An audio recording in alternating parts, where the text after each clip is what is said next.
3 years ago, I predicted, and some of you may have read that article, that the next wave of multi-millionaires in dollars, including myself, excuse me, will come from agriculture. Agriculture. The next wave of multi-millionaires, especially in the developing countries, will come from agriculture. When I said it, people didn't really appreciate it very much.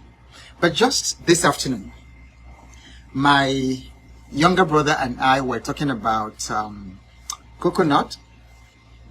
Some people went to the market just a few weeks ago over Christmas to buy coconut. In Nigeria, one coconut sold early last year, 300 naira, 400, maybe 500 naira. By last month, in December, coconut was going in some parts of the country for 2,000 naira for one coconut. This evening, I bought one watermelon for 6,000 naira. One small watermelon, not the big one. That watermelon I bought 6,000 naira exactly 1 year ago. That watermelon could have been 800 naira, 1,000 naira. I bought it for 6,000 naira today. So my brother was saying, can you imagine if you had several trees of coconut in your compound? Several trees of coconut. Now, I have sat down somewhere, I believe it was in Ghana, and I counted coconuts on one coconut tree. And there were more than 200. There were more than 200. So there are species of coconut that one coconut will give you more than 200 fruits. Now imagine multiplying 200 by, let's say you don't even sell your own for 2,000 naira. You're selling to wholesalers for 1,000 naira a coconut. You are making from one coconut tree 200,000 naira. Let's say roughly $200 for one tree. Now imagine if you had 20 coconut trees. 20 coconut trees. You've literally in 2025 paid off your children's school fees. Paid off even your house rent and your children's school fees from 20 coconut trees. So when I said this 3 or 4 years ago, many people didn't catch it. And that was I acted on it myself, because that's when I started planting oil palm trees. So there are economic trees today that if you plant behind your backyard, you can make $200 to $500 for one tree. Is somebody getting this? So think about it. What we're talking about tonight is why agriculture is the new gold mine, is the new oil for businesses. You can literally pay your house rent. You can literally pay your children's school fees from a few trees planted at the back of your house. Today, you go to buy one African star apple. You know African star apple? We used to buy like 5 African star apples for 200 naira. Today, you are buying African star apples, like 2 of them for 1,000 naira, like 500 naira each. Can you imagine if you had several trees of African star apple in your farm? You are a multi-millionaire. Now, the interesting thing is that people must eat. So agriculture is the new gold mine. And then some of you might be saying, oh boy, we live in the city. I live in Johannesburg. I live in Accra. I live in Kampala. I live in Nairobi. I live in Lagos. I live in Tripoli, and all those places. So how do I take advantage of this opportunity? Or some of you are even saying, I live abroad. Many of you send me messages. You're saying, what businesses can I do in the diaspora? So calm down. I'm going to tell you how we are going to do that today. But tonight's topic is why agriculture is the new gold mine for businesses. So we are really, over the next couple of days, we are going to face agriculture. And then what I want you to particularly focus on is where you are going to cash in, how you are going to participate.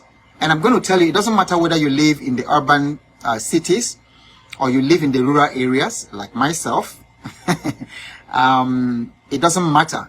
You are going to see how you will take advantage of this, because one of the things I'm going to teach you is the value chain, the agriculture, the food value chain. And you find that in the value chain, there's always something you can do. There's always something you can do. You don't have to be a farmer. You don't have to be a farmer. You don't even have to be a manufacturer, a food processor, to take advantage of the opportunities, the amazing opportunities in agriculture. Because often, when we talk about opportunities in agriculture, people living in the cities switch off. Not be so, like we say here. Is that not true? Whenever we talk about agriculture, people living in the cities switch off. But how can you switch yourself off from what is going to be the most massive opportunity in the next 5 to 10 years? Agriculture is going to take over. I know that tech is having a very good day. I know that mining is having a very good day, because we must keep the factories and the manufacturing plants, that require uranium, and then all these materials, that we have, solid minerals that we have. I know they are having a field day. But guess what? After all that, everybody must eat. Everybody must eat. So agriculture is always the last business standing. Agriculture is always the last business standing. So you can finish going to the moon, with Elon Musk, or go to Mars. But even if you go to Mars, you are going to eat food. You are going to eat food. And then I shudder that people don't pick up the opportunities in agriculture. Okay? And then, like I've said, many of you say, oh, I live in town. Farmer, I can't be a farmer. You are going to, after this couple of days that we're going to talk about the agricultural value chain, you will see where you can easily plug in, just like I've done. And you see, like many of you know, all the things I teach you are practical. There are things that I myself have done, I've tested. So it's not that I'm coming here to tell you theories or give you ideals. I myself was a city dweller, and I also got involved in agriculture. I wetted my hands in agriculture. I did a lot of farming last year. I planted yams. I did cassava. I'm currently producing fufu. I also did some bit of palm oil. So I know what I'm talking about. This is not theory. This is very, very practical. Okay. So if you are ready, type I am ready. Type I am ready. If this is exciting to you, type I'm ready. Type I am ready in the comment section. And for those of you watching in YouTube, please like this video and follow the comments so that more people can see that. Yeah, I'm ready to learn more. Paris said. Paris, yeah. Taiwo Adefila. So if you're ready, type I am ready. Okay. 1J Kims. If you're ready, type I'm ready. Joseph Okechia, I see that. I'm ready. Olani Julius. Type I'm ready. Good evening, Okereke Dan. Good to have you back. Hey, Soji Ononoga. Good to have you. Okay. Anyanso. Very good. I'm ready. Very, very, very good. Okay. So we are talking about why agriculture is the new gold mine for businesses. And then remember, I have been telling you that in 2025, you need at least 2 solid income sources. So that's what I've been telling you. We just finished talking about the financial markets. Now we are talking about agriculture, because I want you to have at least 2 income sources. One income source would be for your family maintenance, for your expenses, living expenses. You definitely need to cover your living expenses. Your living expenses is your responsibility. So don't wait for other people. Don't wait for the government. Don't wait for your employers. Don't wait for anybody. Find the money to cover your living expenses. And it's called self-reliance.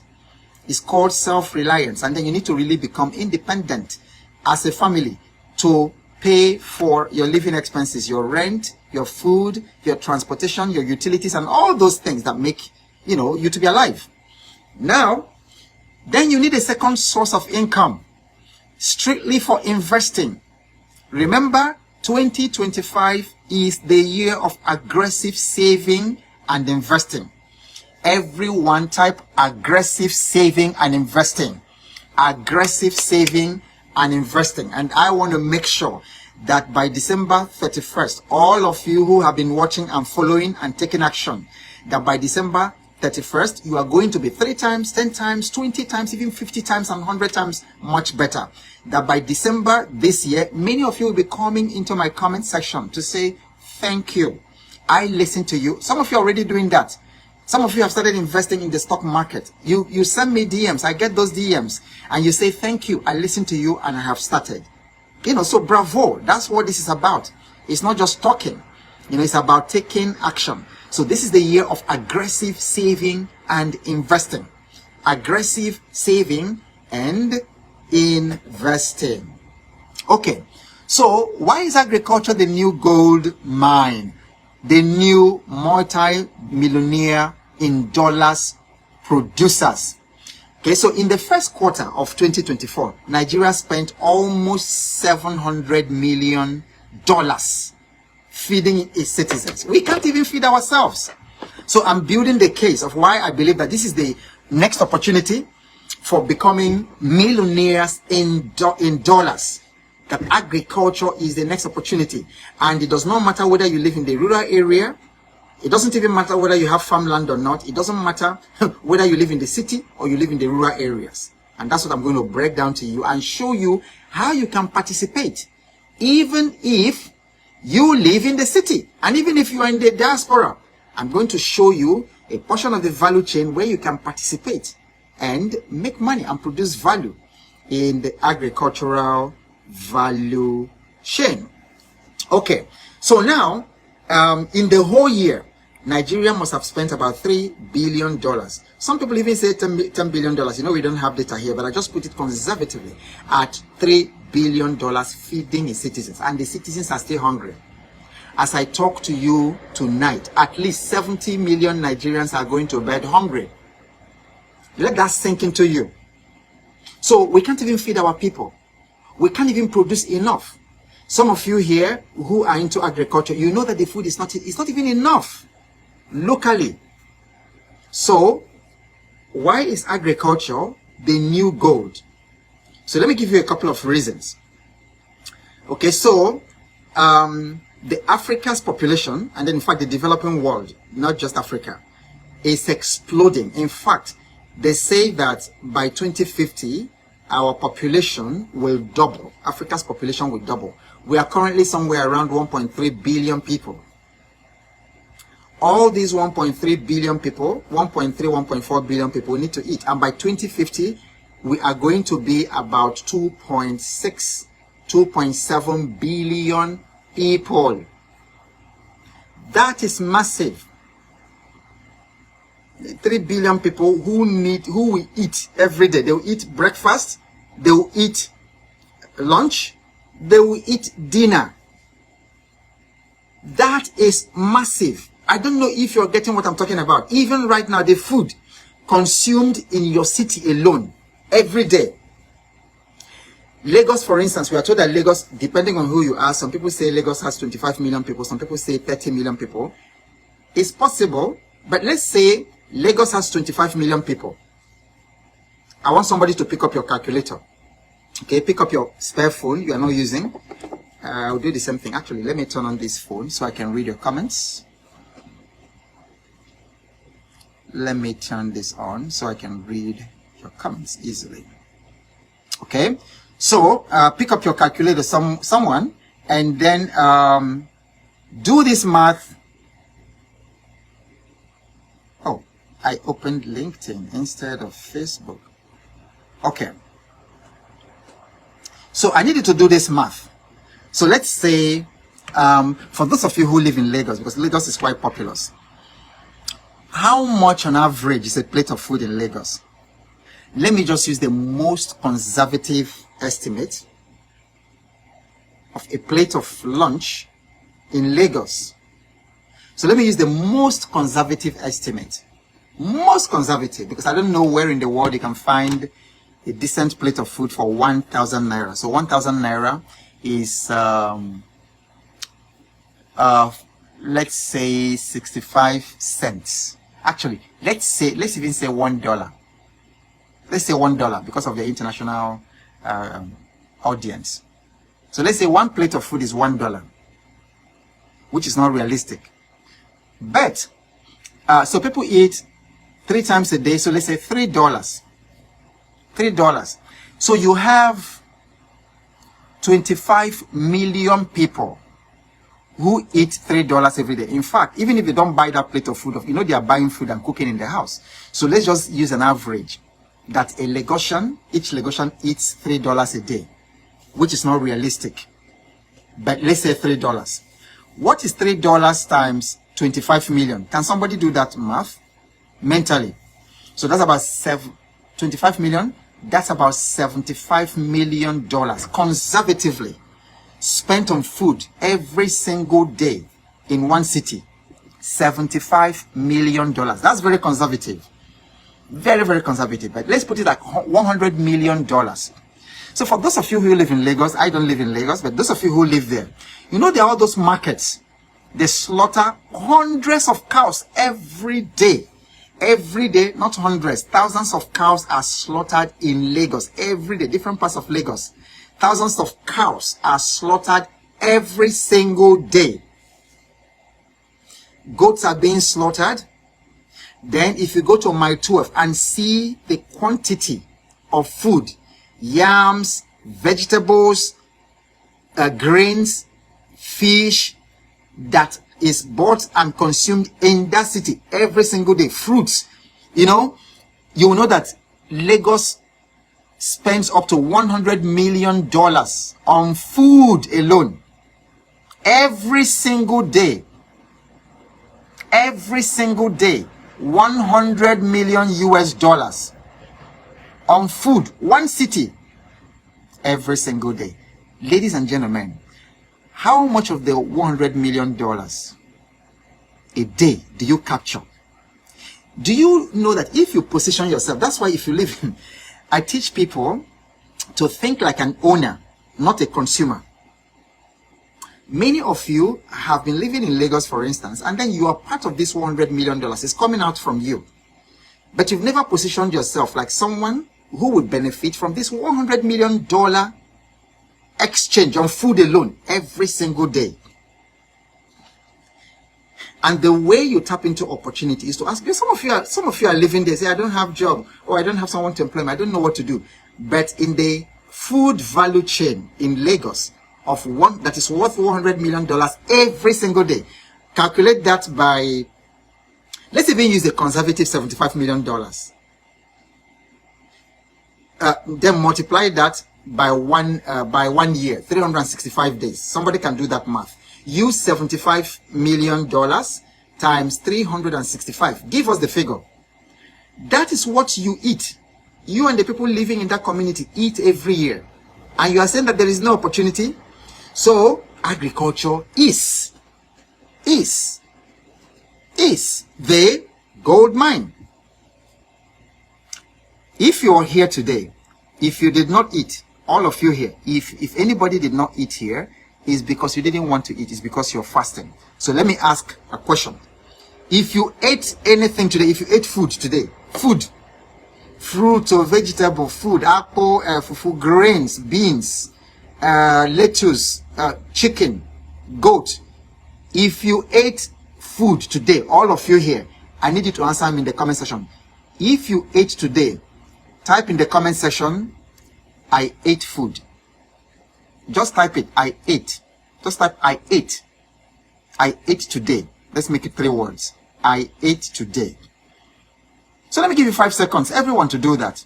If you ate today, if you ate food today, if you ate food this week, just type in the comment section, I ate food. Okay? Yes. Yes, look at it. Everybody here ate food. You ate food.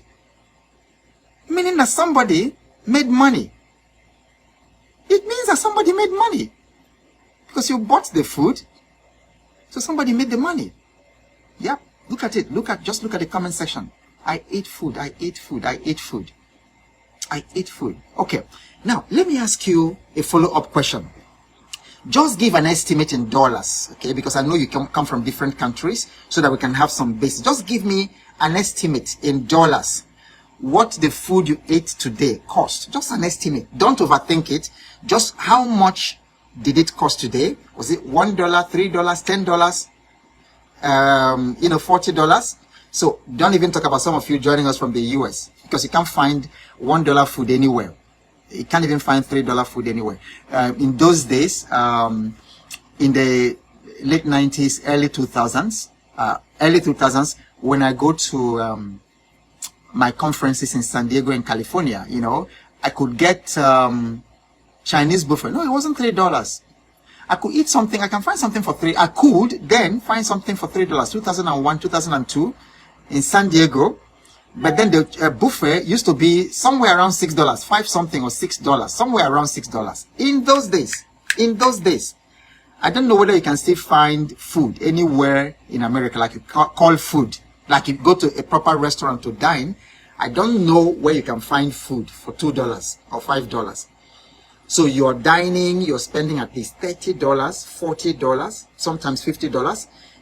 I took some children to an African, they called it egusi, but God, I've never eaten such rubbish.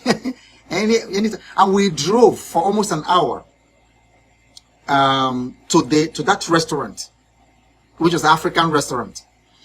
And then I don't remember the exact figure. I took 2 students there, plus myself. So we ate the so-called egusi and then swallow. And then we must have spent something close to $100. Okay, so I'm seeing different numbers here. So some people, Paris, spent 25 euros on food. Okezie, $4. Obed, $5.5 USD. Godin Okechukwu, $4. Okay, $4. So I'm seeing an average of there's $5. I'm seeing an average of $4 in food every day. Okay, and then that, because the people saying $4 are from this part of the world, developing world. The people saying $2 from developing world, and then the people saying $2. If I ask you exactly where you stay, I'm sure the $2 will not be in Abuja, neither will it be in Accra or in Lagos. So let's take an average of $4, okay, that you spend on food every day. Ladies and gentlemen, do $4, and then of course some of you in Europe spend as much as 25 euros. Some of you in the US watching spend as much as let's say $40 or $50 a day on food. And then if you eat out in the States, it's actually much more expensive if you eat out than if you go buy your own groceries and then make your food. So imagine $4 times 365 days. So many times we don't even know how much we eat in food until you actually do the math, because some of us don't do budget, so we take it for granted. So if you do $4 that you eat every day times 30, that is already $120 times 12. So that's about is it $1,400 something dollars or $14,000? So just somebody do the math, and put it there. So now that represents the opportunity. So you can imagine if you do $4 times 365 days. So that's going to be about $1,500 or thereabout in 1 year for one person. Okay, multiply that $1,500 by the population of 250 million. I just want you to get an idea. In fact, not even 250 million. I'm talking about Africa's population, 1.3 billion people. So imagine $3 a day times 1 year. Let's say $1,000 times 1.3 billion people. Ladies and gentlemen, the opportunity is massive. And this is every day. So that's why food is an everyday money business. Food is everyday money business. Okay? So that's one. Number two, there are so many industries that depend on agriculture. It's not just food. We're just talking about food. And part of the reason that many times we don't have enough food, like palm oil is never enough. No matter how much palm oil you produce, it's never enough. Palm kernel oil, I went to a place, a palm kernel oil, what do they call, like a place where you have a group of industries, doing exactly the same thing. I went to a palm kernel oil place like that, manufacturing, what do they call, layout or industrial layout. These people do not produce enough palm kernel oil, and palm kernel oil is far more expensive than oil, the petroleum. Did you know that?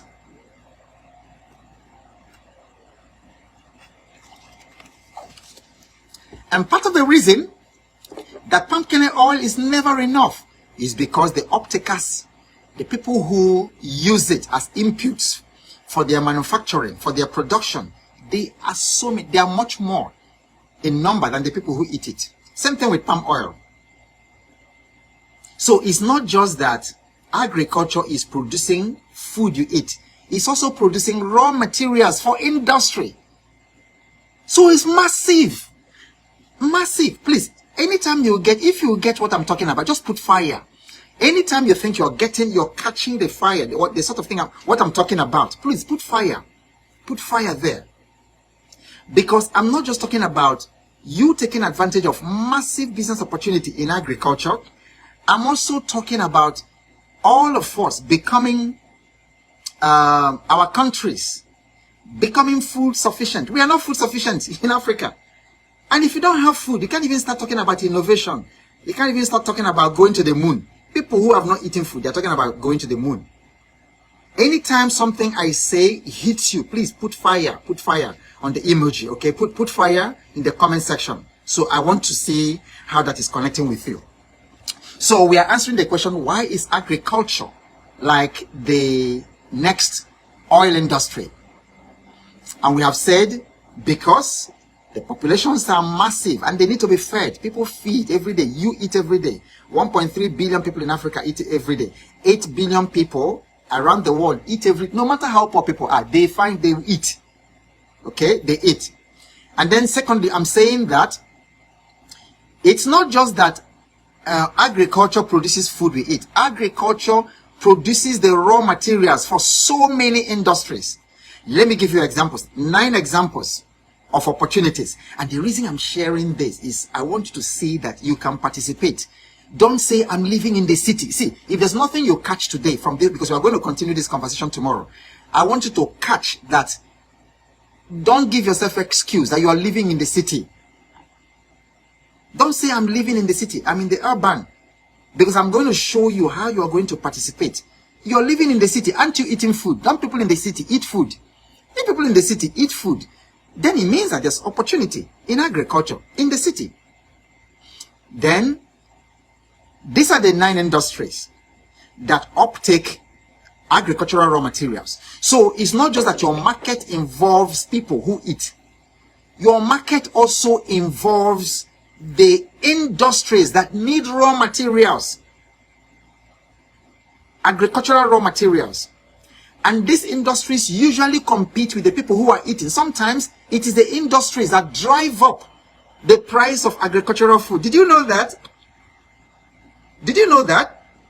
That some industries, they come to buy up your palm oil. And so the people who eat palm oil can't find palm oil. Sometimes the industry comes up and buys up all your maize, buys up all your sorghum and wheat. And so you can't find it to eat.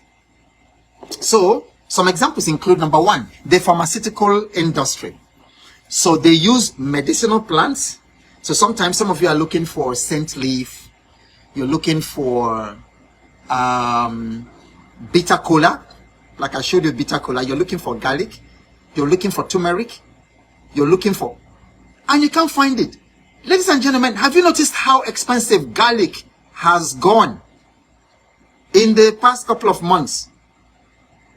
You hold one little clove, a cluster of cloves of 1 tiny one of garlic.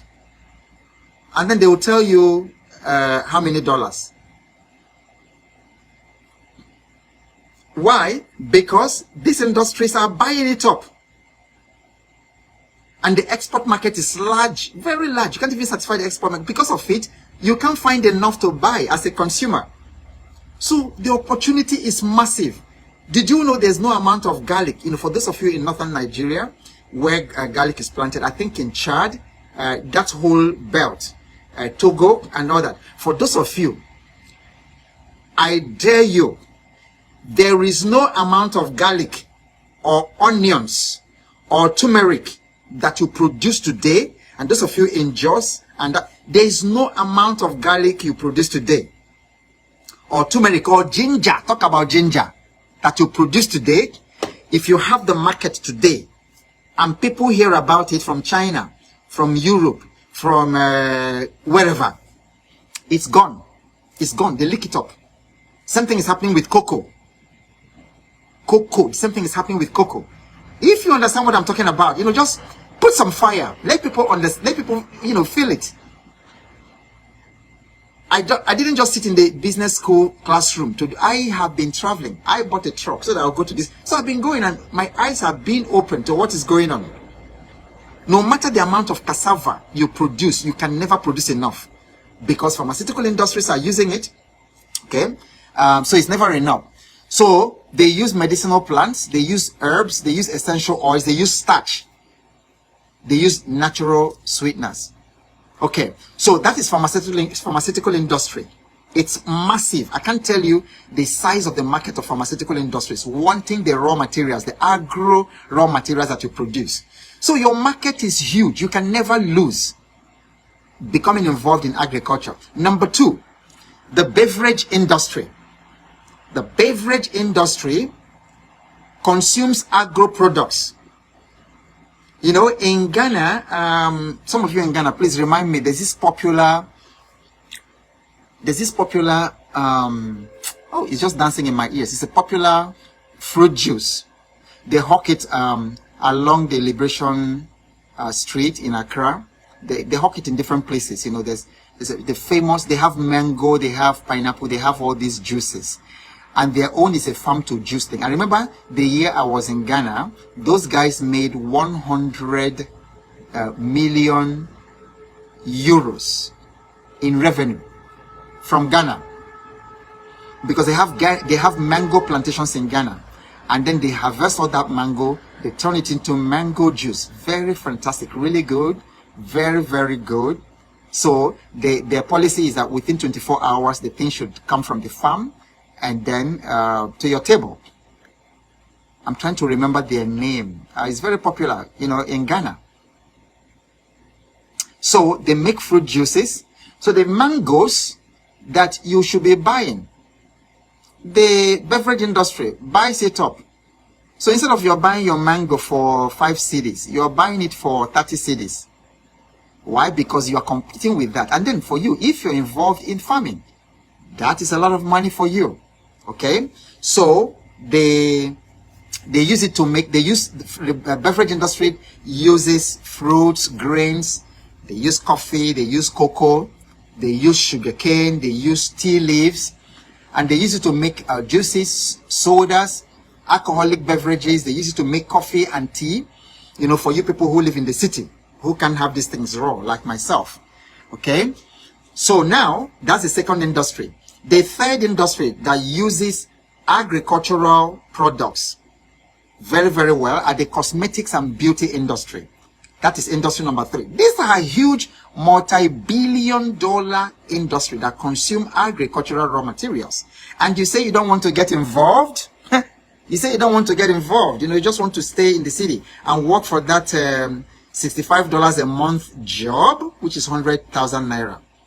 And you want to stay there with all these massive opportunities around you. I don't get it. So the cosmetics and beauty industry, they consume agro products like shea butter, coconut oil. Coconut oil right now is gold. And coconut oil, by the way, they say is the best, that if you must fry, that is the best oil. It remains stable at high temperatures.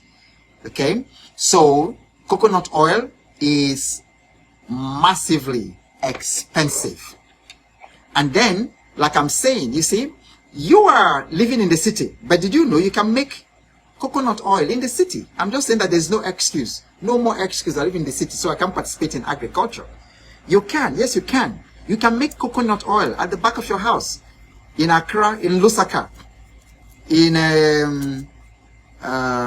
Gambia. What's the capital of Gambia? Malik has told me before. I keep forgetting. You know, you can make in all those places, in Dakar, in Abidjan, all the places you're watching from. Okay, so they use coconut oil. They use all that for the cosmetic and beauty industry. So they use it for skin moisturizers, for lotions, for hair, for all kinds of things, you know, for lip balms and for different beauty oils. The one they use in the massage parlors and things like that. Those are agricultural raw materials. Number 4, the food processing and manufacturing. So that one is, you know that. So they use grains, they use dairy, they use nuts, spices, fruits, vegetables, and they use it to package snacks. So all those snacks you eat, you see, peanut that they fried with flour, those crunchy peanut snacks and things like that, your biscuits, your bread, your pasta, the bread you eat is coming from agriculture. That's where it's coming from. Your cheese, your yogurt that you buy every day, all those are agriculture. Can you see that agriculture is everywhere? Agriculture is everywhere. It's touching your life in so many places. So why do you want to be just a consumer and not also a participator, joining in the value chain to make money? The opportunities are there. Number 5, the textile industry. The textile industry. So right now, many of you are wearing cotton, silk, dresses. That's agriculture. So when we say agriculture, it's not just going out there to farm to plant yam and cassava, plant wheat and things like that. Okay, so the textile industry is another one.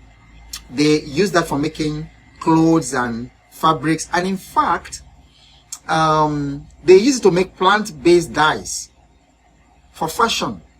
Okay, number 6, animal feed.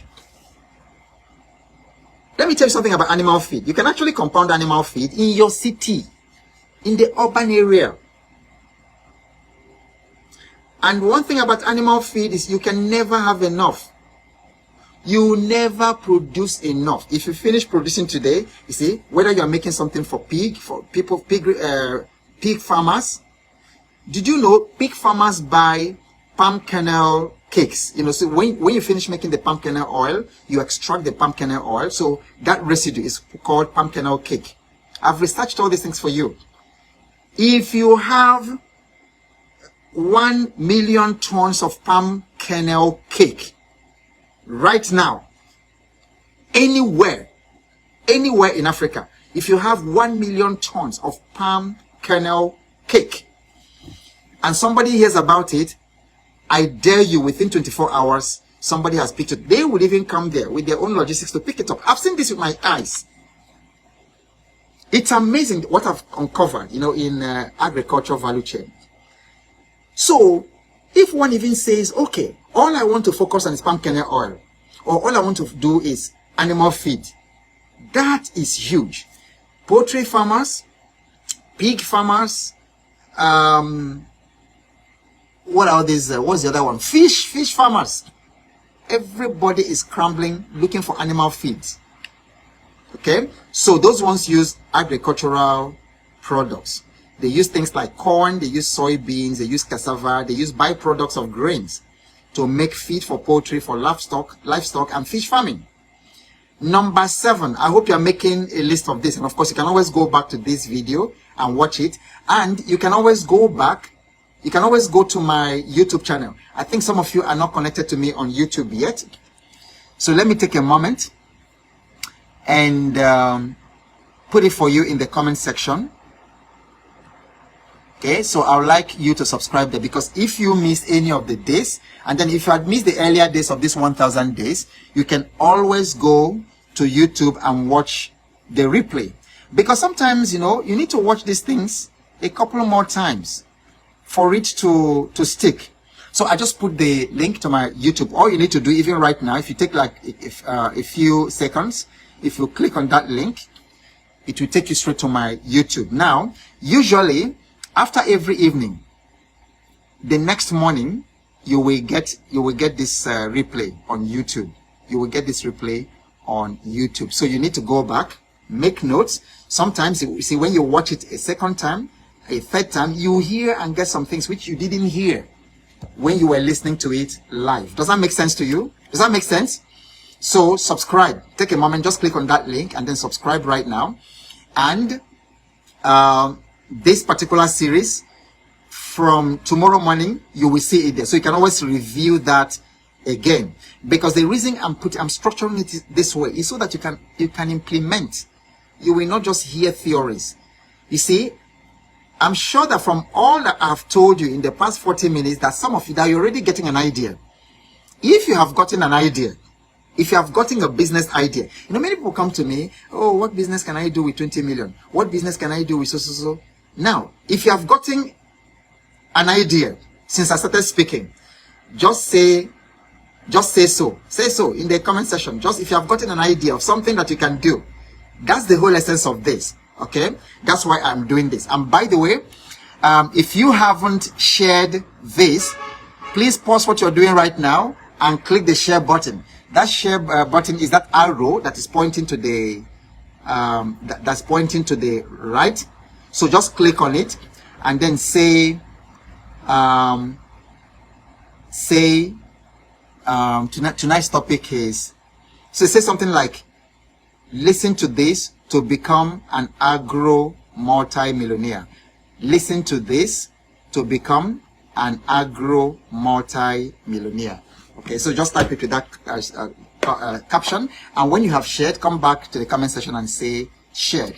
Yeah, so some Tochku said, yeah, that you've gotten an idea. You've gotten an idea since I've been speaking. That's the whole idea, because Godwin says he also has an idea. Yeah, that's the whole idea. That's the whole idea. That's why I'm doing this. And this is gratifying for me, that I can share this, and then you can wake up the next morning and act on it and find an idea that can make you millions, so that at the end of the year, I want you to come back to me and say, Mr. Obo, that episode on agro businesses and opportunities in agro businesses, I listened to it. This is what I did. I decided to go into palm kernel oil. I decided to go into animal feed.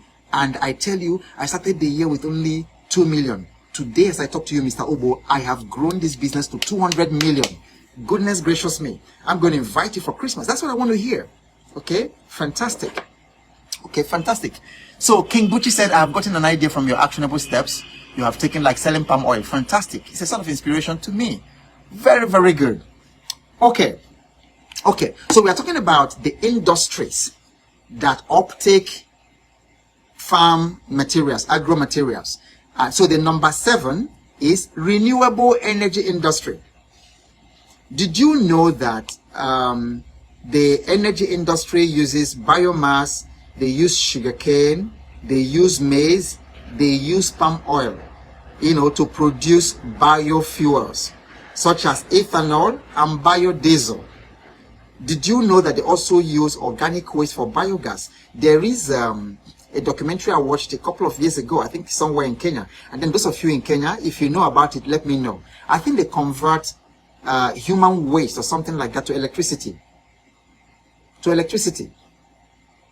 And so in many parts of the world, and in some farms, in some integrated farms, they use the biomass from the farm to produce energy. That is fantastic.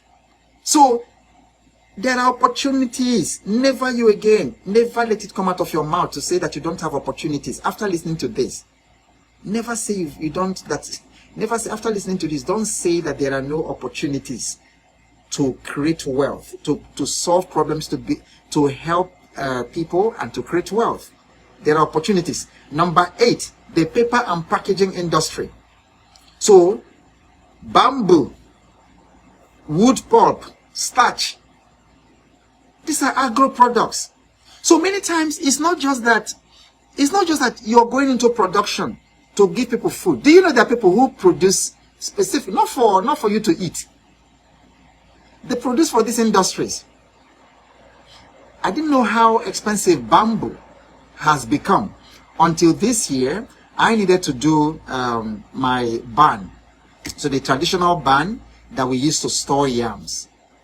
And I was buying one bamboo for 900 naira, 1,000 naira. And somebody said that in parts of another state, that they actually buy that one bamboo. They actually buy that for 2,000 each. Everything in agriculture now is diamond, is gold. Everything in agriculture is gold. Nothing wasted. Everything in agriculture is gold. Okay, now number 9, and this is amazing. Even if you live in the city, you can also go into this. Nutraceutical and functional food industry. What are the nutraceutical industries? You know, they're the ones who do, they make probiotic cultures, they make beverages, they make energy bars, you know. So if you have, if you are like a gym, someone who goes to gym, and you see some of these energy bars, those are nutraceuticals, okay? And so my fufu, which I'm producing now, is probiotic. You know why? Because we ferment it. We ferment it, you know, for 1 week, for 2 weeks, depending. And then that thing is fermented, and then you dry that and then mill it. Extremely good for the stomach. Extremely good, you know. And then we should start sales in another 1 or 2 weeks. We thought that our fufu should be ready by this week, but we have a little bit of delay in terms of arranging the packaging and then the logistics. So many of you who have already told me that you're interested, you know, in my fufu. So these are nutraceutical and functional food industry. All those ones use agricultural products. Okay, so I think we've actually covered a lot tonight. What we're going to do tomorrow, when we come tomorrow, I'm going to take you through a framework for identifying opportunity, business opportunity, even within the agricultural value chain or within wherever you think you want to do business this year. So I'm going to give you a framework called Slider. And then I'm also going to, I think what I can do is also provide you a worksheet for implementing this thing. So at the end of this series, I'm going to do a worksheet that you can use to implement, to take action, to decide, okay, what part of agro value chain can you take advantage of? Where do you have the most opportunity, given your location, given the amount of resources and capital available for you to invest, given your appetite for risk, given the political and economic situations in your country. You know, the amazing thing about food, the amazing thing about food, and getting involved in the food industry and in the agricultural value chain, is that even during war, people eat food. And then if you have food during war, nobody will kill you. If you are producing food during war, nobody will kill you. Even the enemy will come. They will not shoot you. You know why? Because if you lack food, because in those days, you know, one of the things that the war strategies that they use in ancient civilizations is to build a siege around the city that they want to conquer. Why do they build a siege? To prevent food and water from going in. So by the time the people who live in that community run out of food, that's it. The moment a community runs out of food, that's the moment that community has surrendered. Food business is serious business. It's powerful because it is spiritual, it is psychological, it is physical. If a community runs out of food, if a country can't feed itself, they run out of food, that country starts dying. Because if you can't feed your population, you can't start talking about science and technology. You can't start talking about sending people to the moon. You can't start talking about all those things. Okay? Now, yes, if you are producing food during war, they will not kill you because they need you to keep them alive. And what I'm telling you is there's a practical example because, so we have a client.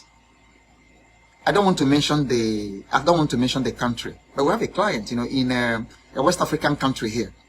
This West African country fought very bitter war. People's limbs were cut, all kinds of horrible things happened.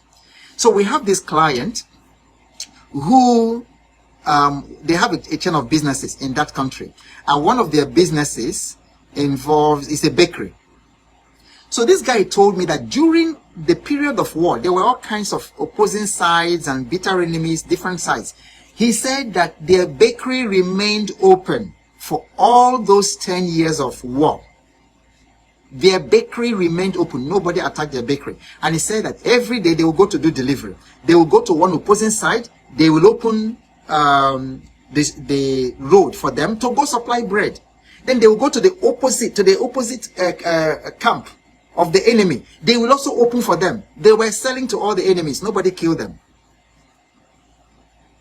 I just hope that somebody will catch this and that you sleep over what you've heard tonight. Food business is serious business. And there are opportunities because the people are there, the population is there.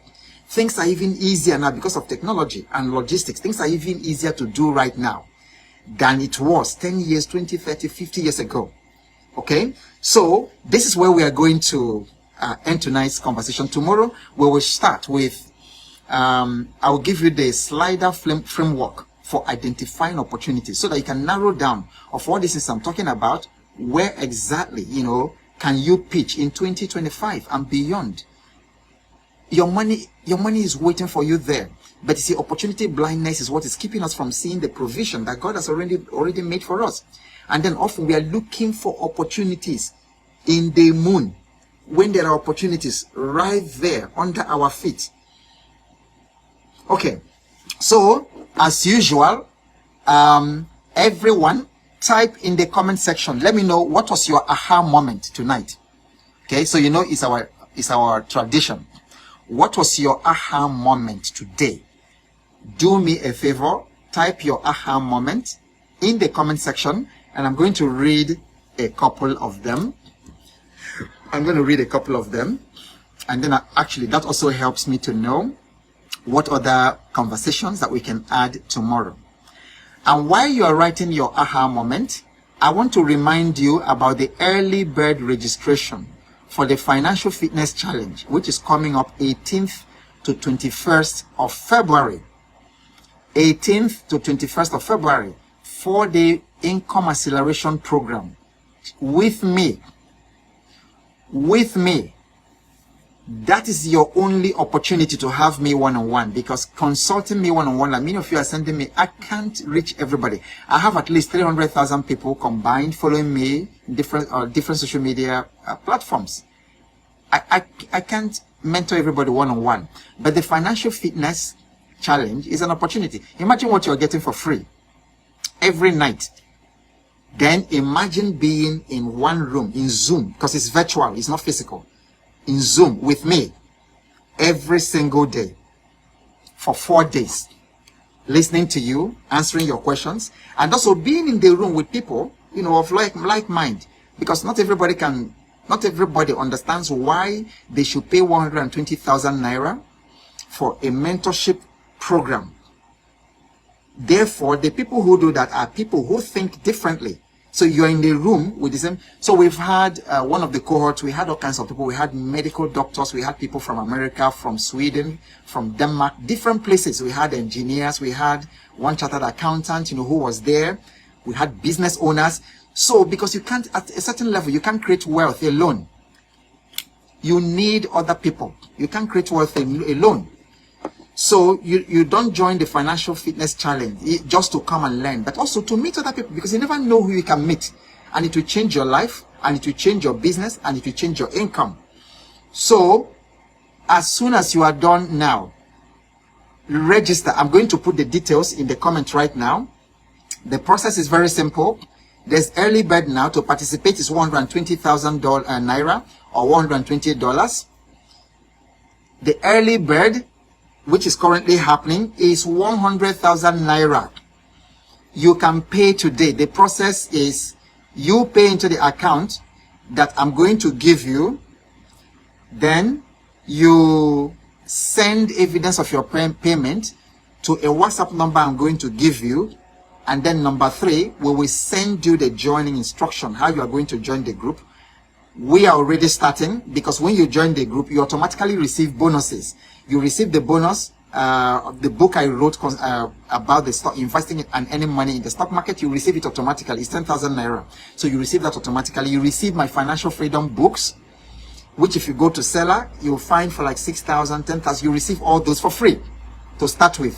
Then we can start conversation. So don't wait until 18th February. Register, pay tonight, take advantage of the early bird and join the Financial Fitness Challenge. Let's do your financial makeover and help you create a plan that you can act on this year to change your financial future. Okay, Bode Omolara, beg your pardon, Bode Thomas Omolara, thank you for joining. Bode has actually signed up for the Financial Fitness Challenge. I'll be seeing you, Bode, and all that. All right, so I'm looking at a few takeaways, your aha moments today. Let me read it here. Let me read it on this other one. Okay, so I'm looking at your aha moments. So let me scroll up a little bit so I can get all of them. Okay, so Pastor Ndolo says everything in agriculture is gold. Absolutely. Okay. Respicious Christopher says, liking this. Thank you. Watching from Tanzania. You're welcome. Godwin Okechukwu says, if you are producing food during war, you will not be killed. Absolutely. Okay. Food business is serious business. Opportunity blindness is a big sickness. True. Producing food during war is your only security. Absolutely. Okay. I wish you could draw it down to this month. Okay, I'm not sure what that means. Okay, Tapa says food business is a serious business. Opportunities abound. Exactly. Victoria Coca says, sorry I joined late, but my aha moment was the probiotic fufu. Absolutely. Absolutely. Look, for those of you who take swallow, I plead with you. It's not even because I produce it. Because even what I'm producing is not going to be enough. I don't think what I'm producing, my fufu, I don't think it's going to be enough for 50 people. It's very, very limited. And I sell only what I produce. So once it is ready, I am very certain that within the 24 to 48 hours, people will buy it up. And once it is gone, it's gone. It's the same thing I told you when I was selling palm oil. Once the palm oil went, it went. It's not that I can't go out there to buy palm oil and then ship to you. No. But I certify my palm oil. I go to the villages myself, to get it. And then more importantly, by next month, we'll start producing our own palm oil. So please, if you must eat anything, eat fufu that is probiotic, that's been fermented. If it comes from cassava. Plantain fufu is also very, very good. But I have a problem with gari because of the way they make gari today. It's not the way we used to make gari in the 70s and the 80s. The way we used to make gari had a little bit of some probiotic processing, on it. But now, the people who are doing gari commercially, using machines to do it, gari goes from the farm, a big lorry, I'm sure you've seen the documentary, tips it into the massive industrial complex, it washes it, it peels it, it grinds it, and then it presses it and fries it at the same time. So there's no time to leave that thing to ferment. So a lot of people are having stomach diseases, all kinds of, your gut is not healthy. And then for those of you involved in health, you know that if your gut is not healthy, the right bacteria are not there, because you've been putting in all these poisonous noodles, 2 minute or 1 minute food that's not really food. You've been using too many processed food over time, and you kill that gut bacteria that keeps you healthy. Then diseases begin to come. So this fufu probiotic is exactly the way we used to eat fufu in the 1960s when I was born. In the 1970s, it was thoroughly fermented, and then nothing was added to it. But these days, people, because they want to make money, they put all kinds of things. They put detergent in their fufu. They put all kinds of things in the fufu that they process. And then people are falling sick and they don't know why.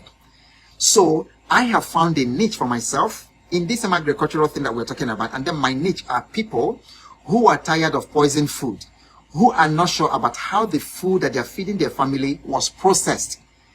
And then they want to see it. Like when we begin to produce our palm oil next month, it will be live, just like this. Everybody from all over the world will see the production, the process, from the palm fruit to the time you see the oil. So you see what you're eating. No dyes added, nothing added to it, just pure what nature gave you. Okay?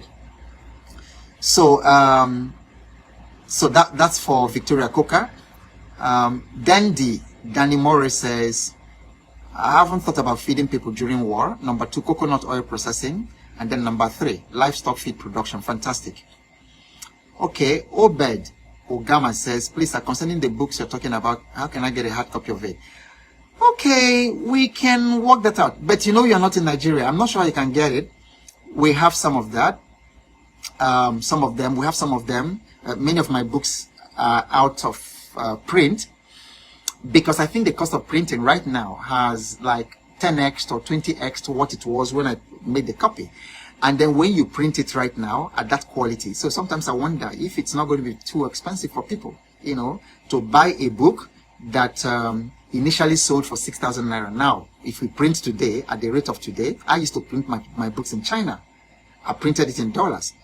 But you see what the dollars do today. So by the time you're printing, shipping it over there, bringing it down, you'll be selling the book for like 30,000, 35,000 naira. And I'm just wondering, can people really afford that? Okay, so if you're, you know, so that's part of why we haven't reprinted, but all of them are digital. You can download them digitally anytime, and you can actually print it out if you want. But if you do insist on hard copy, we do have some hard copies of some of the books left, but not all of them. Okay, Osita says, how can I start exporting foodstuff from Nigeria to other countries? We can talk about that. We can talk about that at some point. Victoria is asking, how would I get the fufu in the UK? We can also work out that. The fufu is available. It's just the cost of logistics, you know. But I know people send food stuff to the UK. I will make inquiry. And then you can also connect me to the people who ship food to you. I know people ship crayfish, ogbono, egusi to the UK all the time. But I guess they do it in quantity. So I don't know how they do that, but if you find out, please get in touch with me and I'll be happy to do that. The fufu should be ready by next week for shipping. And it is not a lot. It's not a lot. What I produce is not a lot. So once it's gone, it's finished. That's it. Until my cassava matures again. Because my cassava was done without fertilizer. It was done without herbicides. Everything was manually, the weeding, everything was manual. Because I produce for my family. So the things I sell, so I don't do it in a very commercial scale. So I'm not sure what I'm producing will be enough for 50 people. I don't think it will even be up to 50 people. So that's why I've asked people who want it to let me know privately in my DM, so that when it comes, they will hear about it first and then decide what quantity that they want. Okay, there's a whole lot more. There's a whole lot more here. Okay, so Benny says, good evening, sir. I just came online now. I want to be part of the early birds, but I need to go through the session first.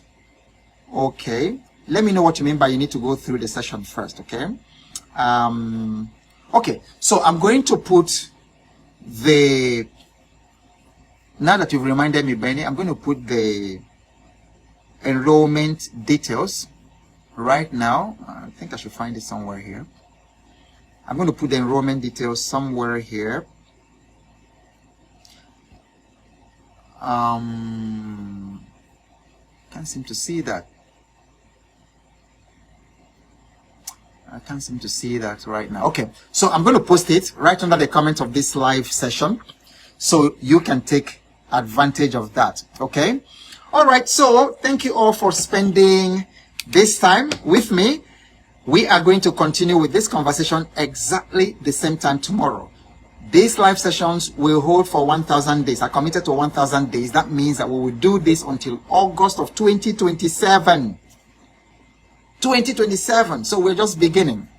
And then by August 2027, my prayer, my expectation is that at least 12 of you here, including myself, will become billionaires.